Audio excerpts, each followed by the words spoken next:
Hello lwgwfwr, welcome back to my YouTube channel Josna Brahma Creation. गोजोन फुंबिलिनि नोंथांमोननो अननाय आरो सिबिनाय बावहरबाय लोगोफोर। आं नै ब्रेकफास्ट बानायगासिनो दङ। बेनिफ्राय दिनै ब्रेकफास्टआ मा जागोन बेखौ आं नोंथांमोननो दिन्थिगासिनो दं। नै आं दा ब्रेकफास्ट बानायगासिनो दङ लोगोफोर। नै आं आटा नागासिनो दङ। आं दिनै ब्रेकफास्ट बानायगोन पुरी नाय लोगोफोर। आरो मा जागोन आंनि दिनैनि ब्रेकफास्टआ नोंथांमोननो आं दिन्थिगोन।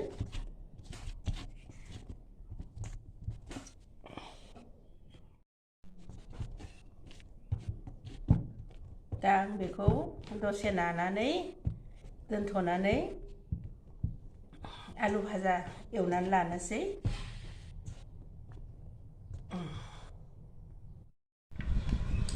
आं दा आलु भाजा एसे एवनानै लाग्रोनि लोगोफोर ब्रेकफास्टनि थाखाय पुरिजों जानो।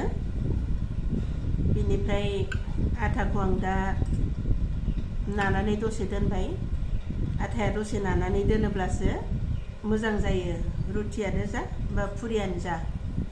बेनिखायनो आं दा आटाखौ दसे नानानै दोननानै आलु एवनानै लाग्रोनोसै। दानिया आलुखौ हरनोसै।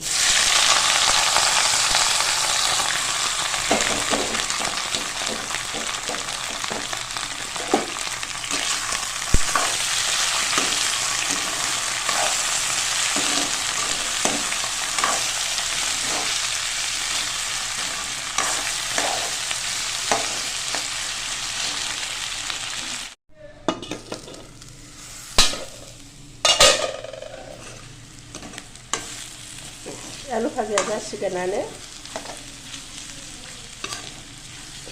आलु एवगासिनो दं आङो लोगोफोर। बेनिफ्राय बे जाबाथाय पुरी बानायनोसै। आलु भाजाया मोनबाय नै दा। बेनिफ्राय आं दा पुरी बानायनोसै। पुरी बानायबाय लोगोफोर। पुरी नाबाय आं दा। पुरी नानानै दिनैनि जोंनि ब्रेकफास्ट, आं दिनैनि ब्रेकफास्ट रेडि खालामगासिनो दं लोगोफोर।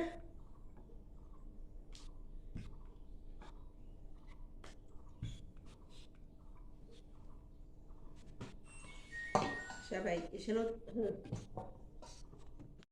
आं आटाखौ खनसेनो नाना लाखाजोब्बाय लोगोफोर। दा एवनोसै आं पुरी। नै बेयावबो दं गामलायाव। थावा दुंबाय।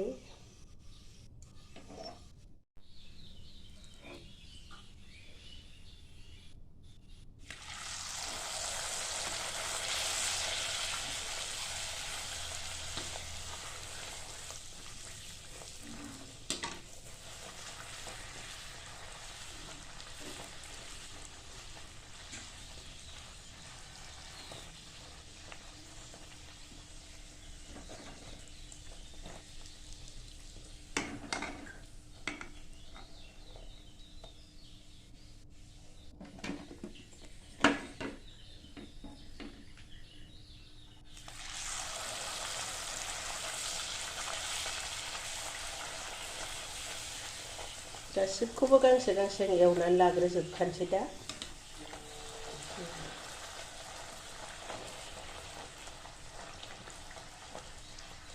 जोंना फिसालाया बिराद पुरी जानो मोजां मोनो। बेनिफ्राय आं फ्राय बानायनानै होनो सोलाबा, आं बिराद बेस्थ' जायो।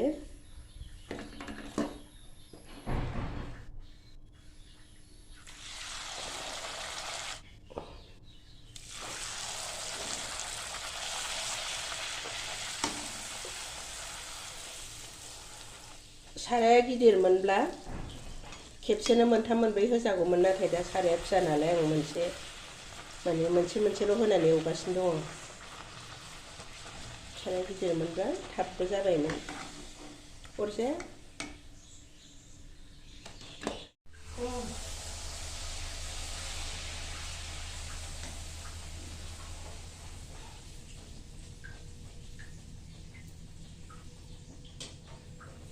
होनसिगोन बारा बुरजा गैला खेबसेनो आं नानानै लाखाजोब्बाय कारेन्ट थांलायनो खोमाहाय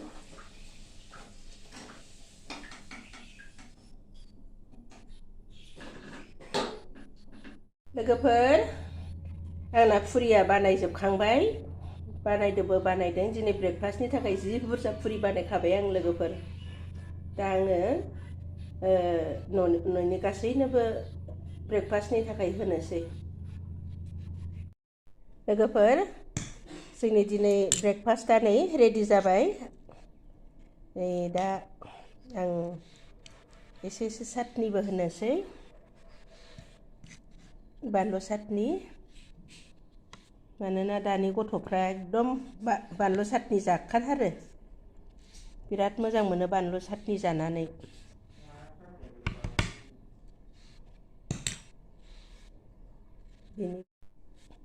नै लोगोफोर बे जाबाय हममेड मिक्स पिकल जलफाय माबा माबि आं न'आव बानायनाय आसार बियो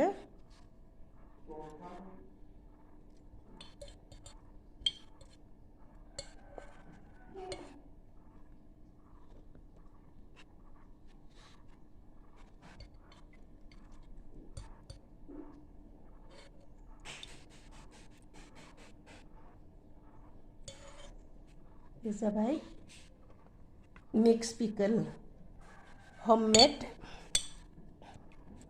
ये है होममेड मिक्स पिकल दोस्तों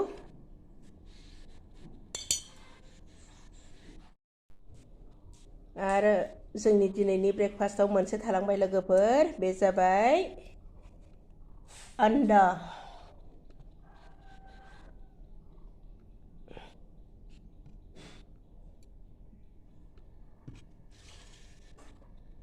दा नायदो लोगोफोर बे जाबाय जोंनि दिनैनि ब्रेकफास्ट अके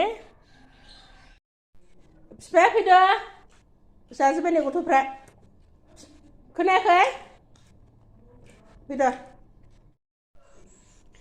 लोगोफोर आंनि दिनैनि भिडिअखौ नोंथांमोनहा माबायदि मोनदों अन्नानै कमेन्ट बक्सआव फोरमायहरदो आरो सोरबाफोर आंनि भिडिअआव गोदान फैदोंब्ला नोंथांमोनहा अन्नानै साबस्क्राइब खालामदो थेंक इउ